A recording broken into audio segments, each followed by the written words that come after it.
Hello everyone. आज हम पढ़ेंगे क्लास 7 के हिस्ट्री का chapter second new kings and kingdom. 18वीं शताब्दी से 12वीं शताब्दी ईस्वी के यानी कि मिडाइवल अर्ली मिडाइवल पीरियड में नए नए राजवंशों का उदय हुआ था। इन सभी राजवंशों में साम्राज्य बनाने की इच्छा थी। ये सभी चाहती थी अपना अपना साम्राज्य बनाना। इसलिए इन्होंने अधिक भूमि पर नियंत्रण पाने और अपने धन को बढ़ाने के लिए लगातार एक दूसरे से संघर्ष करते रहे। इस अवधि के दौरान कई राजपूत राज्य भी उभरे। अब राजपूत ये शब्द है, ये संस्कृत से लिया गया था, जो एक राजा का बेटा राजापुत्र है। अब ये जो राजपूत होते थे, ये स्वयं को सूर्यवंश या चंद्रवंश या फिर प्राचीन राजाओं के खुद को वंशज मानते थे। सभी राजपूत राजाओं में चौहान सबसे प्रमुख था। राइज ऑफ न्यू किंगडम्स, नए राजाओं का उदय। 7वीं शताब्दी में भूमि अनुदान की संख्या में वृद्धि हुई और पूरे देश में व्यापक हो गया था। विभिन्न क्षेत्रों में बड़े बड़े जमींदारों का उदय हुआ, जिनमें सामंत और महासामंत ये सबसे प्रमुख थे। सामंतों ने सत्ता और धन प्राप्त किया। उन्होंने अपनी स्वतंत्रता को अपने अधिपति से प्राप्त किया था। एक ऐसे ही ऐतिहासिक उदाहरण है दक्खन में राष्ट्रकूटों का उदय हुआ। अपने प्राथमिक चरण में वे कर्नाटक के चालुक्य के अधीनस्थ थे। 18वीं शताब्दी के मध्य में इस राज्य के संस्थापक, जिसका नाम दत्तिदुर्ग था, इसने चालुक्यन राजा कीर्तिवर्मन को हरा दिया और दक्खन का जो सबसे बड़ा पार्ट था उस पर अपना अधिकार कर लिया। इन्होंने हिरण्याय गरबा नामक एक अनुष्ठान किया। यह अनुष्ठान ब्राह्मणों की मदद से किया गया था। इनका ये मानना था कि क्षत्रिय के रूप में बलि के पुनर्जन्म का नेतृत्व किया जाए, भले ही वह जन्म से एक ना हो। राष्ट्रकूटों का क्षेत्र अपने समर्थ शासक अमोघ वर्ष के अधीन ऊंचाइयों तक पहुंच गया और इस प्रकार गुर्जर प्रतिहार स्थानीय अधिकारी था, जिन्होंने धीरे धीरे भारत के गुजरात और राजस्थान में एक राज्य का निर्माण किया। प्रतिहारों को प्रमुखता तब मिली थी जब इनके राजा नागभट्ट प्रथम ने अरब आक्रमणकारियों से सिंध से लेकर राजस्थान तक पश्चिमी भारत की रक्षा की थी। इस वंश का जो सबसे महान शासक था वो था मिहिर शासक। इसने साम्राज्य का पुनः निर्माण किया और कन्नौज पर फिर से इसने विजय प्राप्त कर ली, जो लगभग एक शताब्दी तक प्रतिहार की राजधानी बनी रही थी। इनका साम्राज्य कटियावाड़ा से बिहार तक फैला हुआ था। इन्होंने अधिराव की उपाधि ली जो उनके सिक्कों पर अंकित थे। इन्होंने मालवा और राजपूतानों और गुजरात के कुछ हिस्सों को अपने शक्तिशाली राज उत्तराधिकारियों के साथ छोड़ दिया। उस काल का एक अन्य महत्वपूर्ण राज्य पलास था। राजवंश की स्थापना जो की थी वो गोपाल ने अपनी राजधानी पाटलिपुत्र से की थी। वे 9वीं शताब्दी के मध्य तक पूर्वी और उत्तरी भारत पर उसने अपना वहां पर अधिकार जमा रखा था। पाल वंश का जो सबसे बड़ा राजा यानी कि गोपाल का पुत्र धर्मपाल था। कुछ तिब्बती खाते हमें ये भी बताते हैं कि पलास बौद्ध धर्म का फॉलोवर था। धर्मपाल ने बिहार में विक्रमाशील्य विश्वविद्यालय की स्थापना की और पलास के दक्षिण पूर्व एशिया के साथ इसके व्यापारिक संबंध भी रहे थे। देवपाल शासक वंश का अंतिम शक्तिशाली शासक था और उनके शासनकाल के दौरान उनका राज्य उड़ीसा के प्रयाग ज्योतिषपुर यानी कि जो अब असम के नाम से जाना जाता है और आधुनिक नेपाल के कुछ हिस्सों तक उनका शासन फैल गया। लेकिन उनकी मृत्यु के बाद जो था वो पाल वंश बहुत ही ज़्यादा कमज़ोर पड़ गया। स्ट्रगल। प्रारंभिक मध्ययुगीन काल के सभी शासक राजवंशों का अपना प्रभाव था, लेकिन ये अक्सर और अधिक भूमि पर अपना अधिकार जमाना चाहते थे, जिसके कारण क्या होता था, इनका आपस में संघर्ष स्टार्ट हो गया था।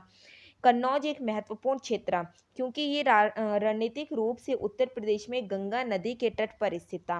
पालों, प्रतिहारों और राष्ट्रकूटों के राज्य कन्नौज के लिए एक दूसरे से लड़े। कन्नौज के लिए इस संघर्ष का त्रिपक्षीय संघर्ष को करारा जवाब दिया गया। 780 से लेकर 910 ईस्वी तक 2 शताब्दियों में सबसे अधिक समय तक युद्ध लड़े गए थे। राज्यों में इस तरह के युद्ध और लड़ाई क्यों की थी, इन्होंने क्यों लड़ाइयाँ की थी, क्यों युद्ध किए थे? उस समय की बात करें तो उस समय के सभी राज्य अपने-अपने क्षेत्रों से परे अपनी शक्ति और धन का प्रदर्शन करना चाहते थे। वो एक-दूसरे को शक्तिशाली दिखाना चाहते थे और अपने धन को बढ़ाने के लिए वे अक्सर मंदिरों को अपना प्रमुख लक्ष्य बनाते थे, जो कभी-कभी बेहद समृद्ध भी होते थे। जब वे एक-दूसरे के राज्यों पर हमला करते थे, ऐतिहासिक रूप से भारतीय उपमहाद्वीपों पर आक्रमण करने वाला जो सबसे प्रमुख शासक था, तो उन शासकों में से एक अफ़गानिस्तान का महमूद गज़नी तुर्क सुल्तान थे। उसने 997 से 1030 ईस्वी तक शासन किया था और उसने 1000 और 1026 ईस्वी के बीच 17 बार भारत पर आक्रमण किया था। इसका जो लक्ष्य था, गुजरात में सोमनाथ का धनी मंदिर यानी कि उसको अपने कब्जे में करना। अलू बिरूनी जो गजनी के महमूद का दरबारी इतिहासकार था, अपने आक्रमणों के दौरान भी ये महमूद के साथ ही रहा था। अल बरूनी ने उपमहाद्वीप का एक खाता लिखा जिसका नाम था अल हिंद, किताब अल हिंद इसका नाम था। एक और ये जो खाता तैयार किया गया था, ये संस्कृति के विद्वानों से सलाह ली गई थी। एक और महत्वपूर्ण राजा जो इस अवधि के दौरान अपने प्रभाव को और बढ़ाने के लिए युद्ध में शामिल था, जिसको हम बाद में चौहान के रूप में जाना गया था, जिन्होंने दिल्ली और अजमेर के आसपास के जो क्षेत्र थे उस पर अपना शासन स्थापित कर लिया, वो वहाँ का शासक बन गया। सबसे प्रसिद्ध चौहान शासक था वो था पृथ्वीराज तृतीय, जिसका जो काल था वो 1168 से लेके 1192 ईस्वी तक माना जाता है। पृथ्वीराज रासो में उनकी महान सैन्य उपलब्धि का वर्णन जो किया गया है, जिससे उसके दरबारी कवि चंद्रबरदाई द्वारा लिखी गई है।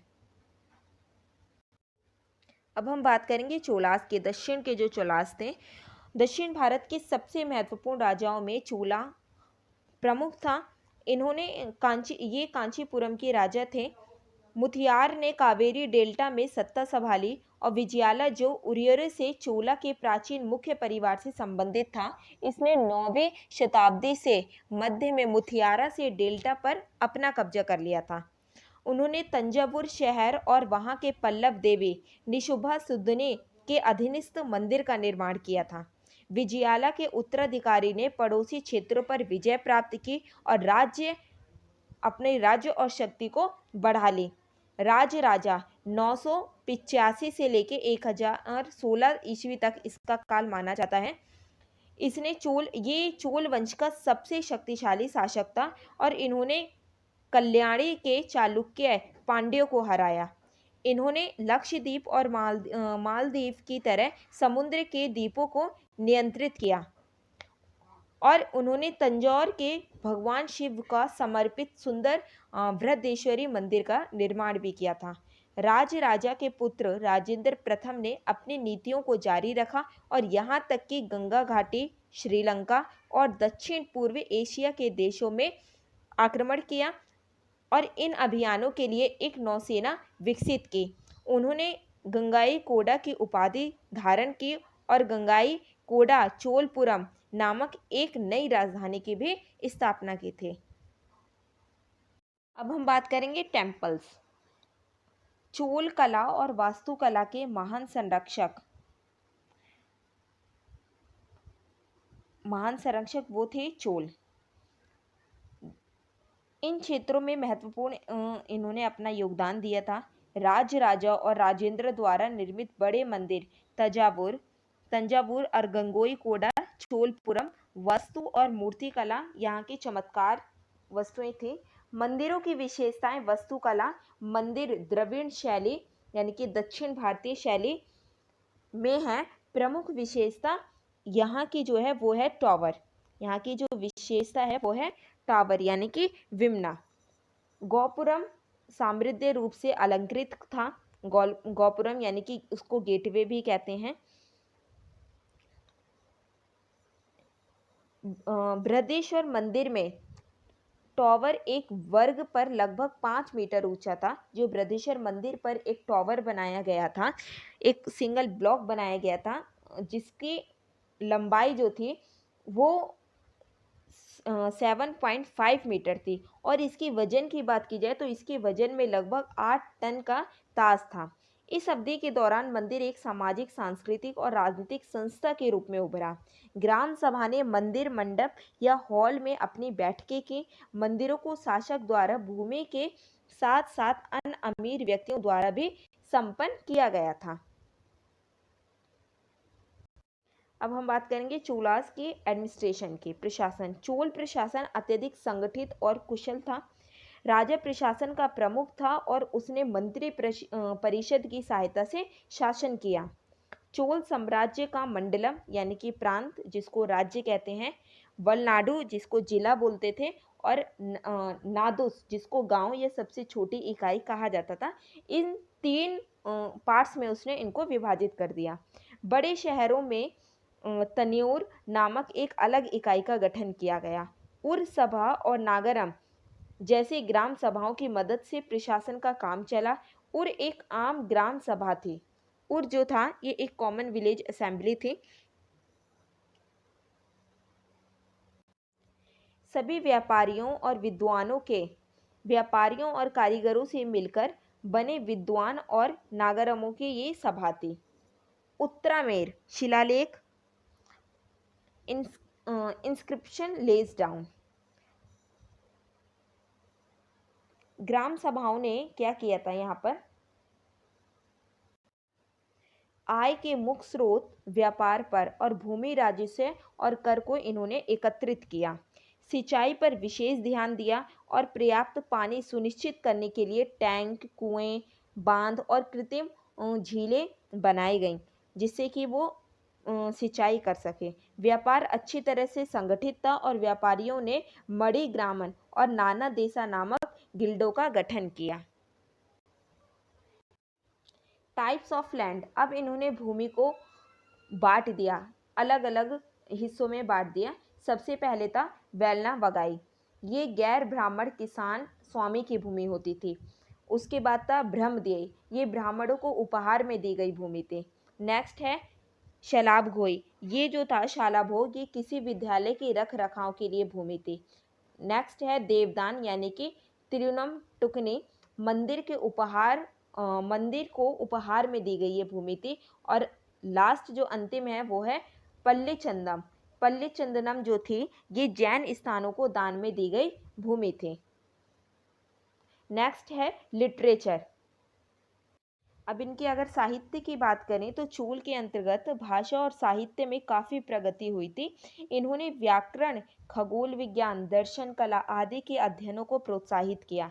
कई साहित्यिक और धार्मिक कार्यों को संस्कृत में, तमिल, तेलुगु और कन्नड़ भाषाओं में भी अनुवाद किया। कब्बन ने तमिल में रामायण लिखी थी। पंपा, पोना और रन्ना कन्नड़ साहित्य के 3 स्तर थे। चोल शासकों ने अपने आधिकारिक काम में तमिल और संस्कृत दोनों का ही इस्तेमाल किया था।